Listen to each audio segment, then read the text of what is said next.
কবি সুভাষ মুখোপাধ্যায়ের জননী জন্মভূমি। আমি ভীষণ ভালোবাসতাম আমার মাকে, কখনো মুখ ফুটে বলিনি। টিফিনের পয়সা বাঁচিয়ে কখনো কখনো কিনে আনতাম কমলা লেবু। শুয়ে শুয়ে মার চোখ জলে ভরে উঠত।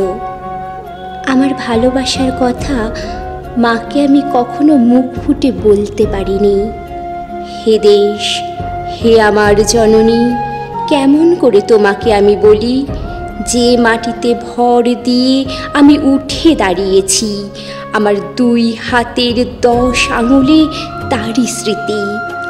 আমি যা কিছু স্পর্শ করি সেখানে হে জননী তুমি, আমার হৃদয় বিনা তোমারই হাতে বাজে। হে জননী, আমরা ভয় পাইনি। যারা তোমার মাটিতে নিষ্ঠুর থাবা বাড়িয়েছে, আমরা তাদের ঘাড় ধরে সীমান্ত পার করে দেব। আমরা জীবনকে নিজের মতো করে সাজাচ্ছিলাম, আমরা সাজাতে থাকব। হে জননী, আমরা ভয় পাইনি।